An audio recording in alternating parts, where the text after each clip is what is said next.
Hey guys, it's Coach Fro, and I'm doing my daily life Bible reading. Today we're starting the book of Leviticus. So, since I started this whole reading journey, the one book that I'm kind of like a little anxious about is this book of Leviticus. Even before ever becoming a Christian, like when I, thought of like reading the Bible, or when, you would use like quotes from the Bible, or you see people argue about the Bible, or you hear people just in general talk about it, this is probably one of the books that gets brought up the most. And it's, I don't know how to say it, it's kind of the most controversial, I guess, in a sense. I think once you read the entire Bible, I don't think it is the worst, not the worst in a bad way, but like the most difficult to read, or the most controversial, or anything like that. I just think that it gets used a lot, both in conversations that are pro and against many different issues. And so I guess part of me is just like, ooh, somebody's gonna catch like me reading the wrong part in the wrong way. I'm gonna say the wrong thing and get somebody mad at me. So what I thought I'd do right now is, my Bible has like the little introduction section that they kind of go over, because it's like a study Bible, like it's meant for people who are studying, like students. It looks kind of like a textbook. And so I want to read this before I start, and then maybe just read one or two chapters. I think maybe just one chapter, because none of the crazier stuff is in the beginning. It's more towards the middle. And so I guess, I don't know, I just want to give it an intro, so that if you're watching this and you've never read it, you have that introduction.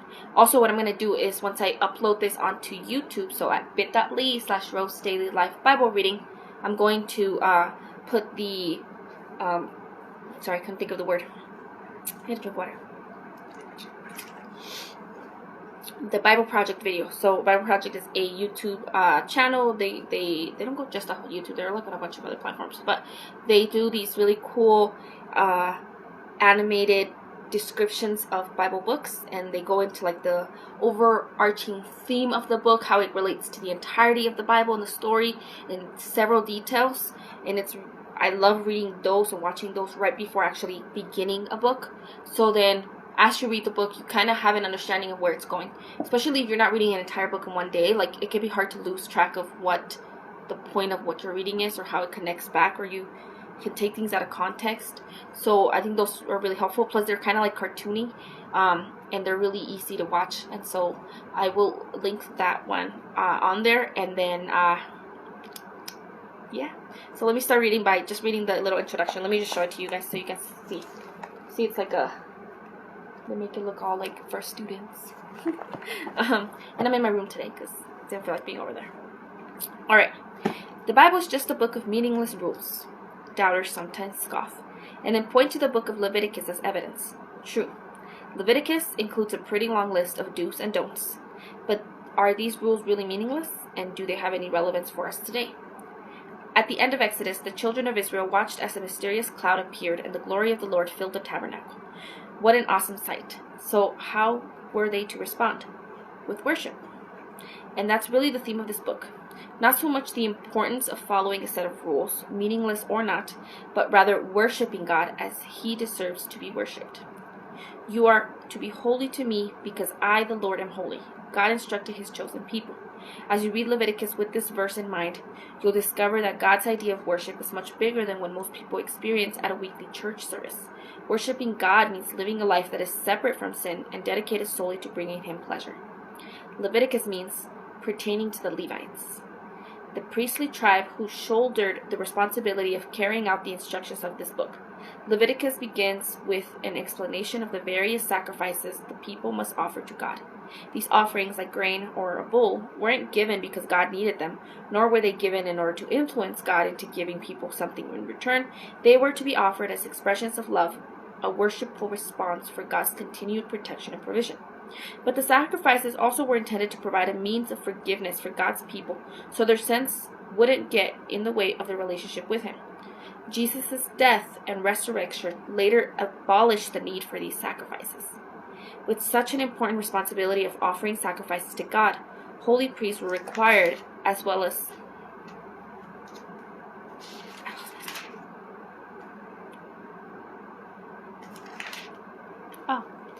they were required as well. Unfortunately, some priests didn't follow God's recipe for holy living and paid for it with their lives. Throughout the rest of the book, God instructed his people on how to be holy in the midst of a pagan world. Sound familiar? The laws were intended to prevent sickness and disease, and to prevent Israel from falling under the influence of the surrounding peoples. The book includes instructions about the year of Jubilee, a measure that would prevent people from falling into debt while stabilizing the country's economy. Is Leviticus just a book of meaningless rules? Not when you scratch beneath the surface. Sure, some of the laws are difficult to understand over 3,000 years after God gave them to his people, but the reason behind them still rings true. Be holy because God is holy. Okay, so that's the little introduction. That's not actually part of the Bible. Nobody wrote that into the actual Bible. That's just like the people who set up this Bible. And I'm specifically reading the Holman Christian Standard Bible. And it's specifically an apologetics study Bible. Alright. And I have that linked on my bit.ly because I love this one, and the way it's written, I really like. I just really like all the history and like the stuff like that that's added to it. But so I liked how they explain, like, so remember when Jesus comes, there's like a whole conversation about how the law is no longer in place, and that can be kind of hard to decipher, because for some people that means like there's no more laws, all is good, we're good to go, nothing matters anymore, like nothing. And for some it's like no, only certain laws were abolished and some are still in place. And then there's other conversations later, so this is way towards the end of the book, right? Like this is like way later on, where they go into more of a taking into consideration like what the purpose of the law was and why it works in the way that it worked in their time. And so then it's kind of like they use the food laws as an example of how, well, okay, maybe you are permitted to do this, but you shouldn't if it's going to cause other people to fall or stumble, right? And then there's another part where it says everything is permitted, but that doesn't mean that you have to do everything. And then I remember somebody saying, I don't know if this was on a radio station or on or actual like watching something church related, but somebody said something along the lines of dang it, what was I saying? My brain's kind of scattered today. But it was something along the lines of like anything that, like anything can be a sin if you're choosing to go against God in it, even if it's not in itself something that was placed as a rule. So like if God's commanding you to do this thing, or you know that God's guiding you to do like something, whether it's something that is good or not that good, or you know what I mean, choosing to go against that's sin, because sin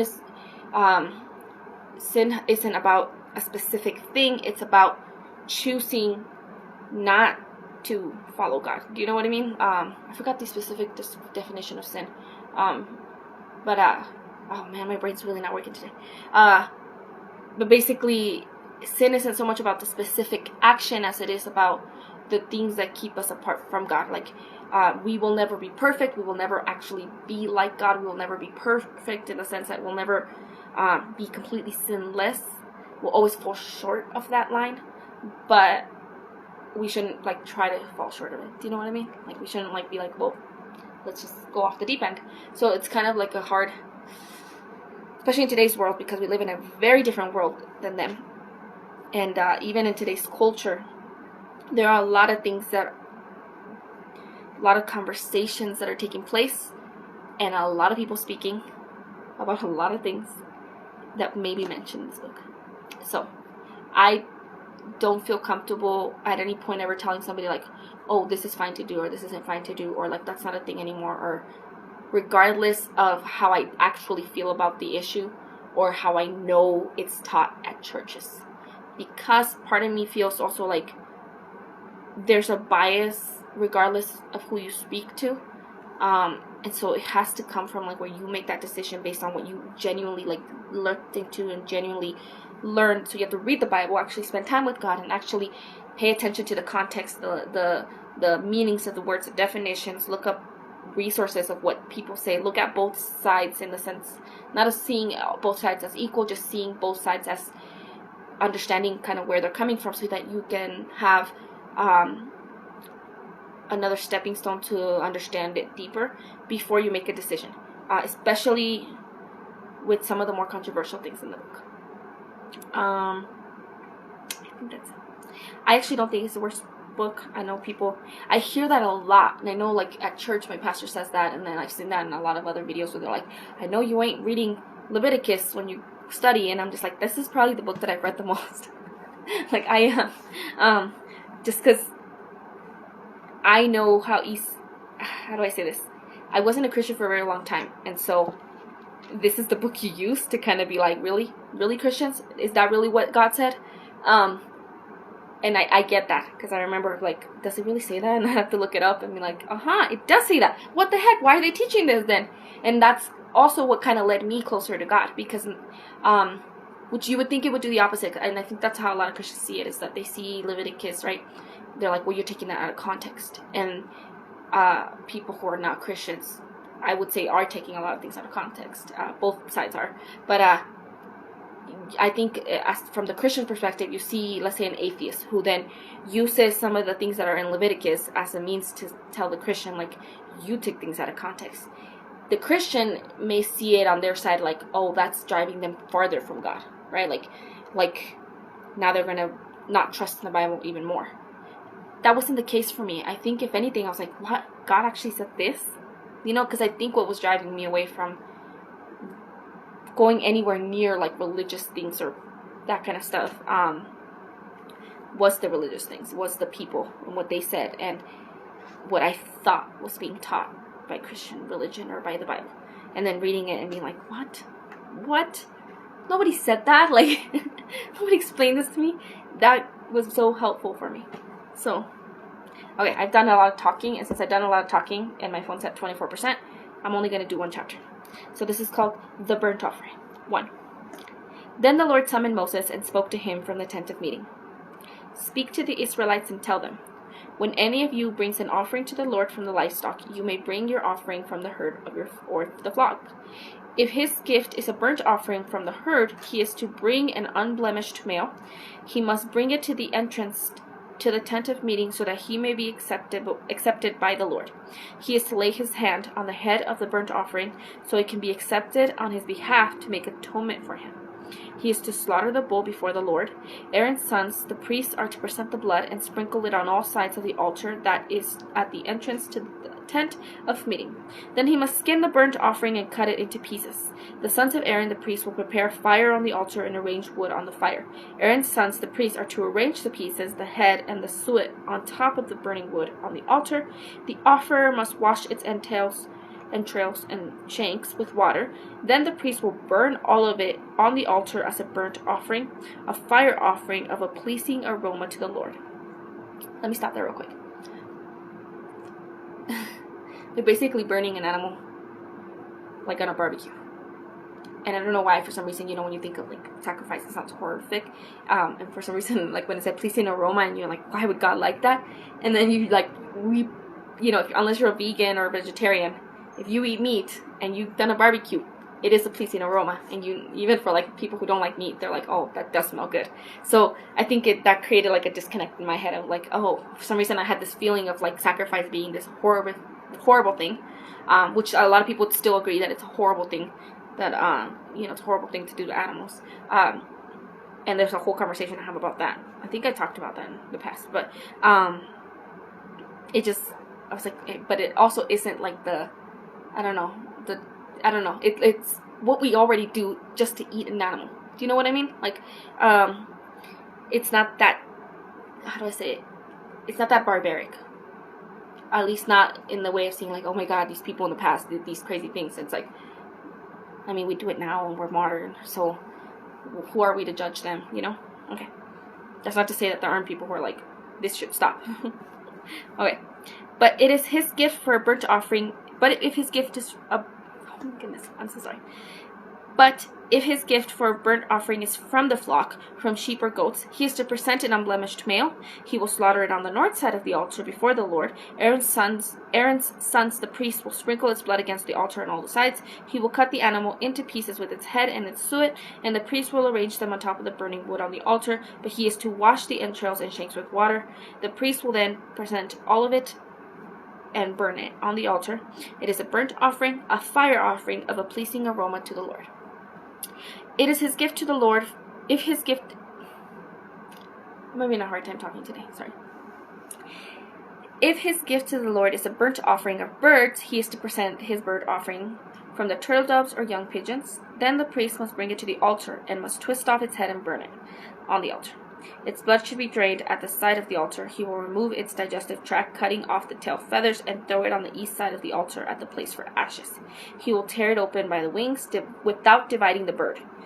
Then the priest is to burn it on the altar on top of the burning wood. It is a burnt offering, a fire offering of a pleasing aroma to the Lord. I'm like reading this and I'm still thinking, I still kind of, the description of it is jarring for me. I think it's actually kind of crazy because we live in more modern times where more animals are being killed now, but we're not seeing it, so it's even like the description of any kind of animal cruelty, obviously right off the bat is like jarring for a lot of people who are like, ugh. And then I have to remember, like, we've done this. I know we've killed chickens and we've killed animals, and like my dad's a butcher, so I know it's a thing that happens. That's where like a lot of like our modern ideas and kind of how we see the world really can play a role in how we see the past, because I don't know, like I guess we have like this huge judgment on people who did these kind of things without recognizing that it's not something that no longer exists.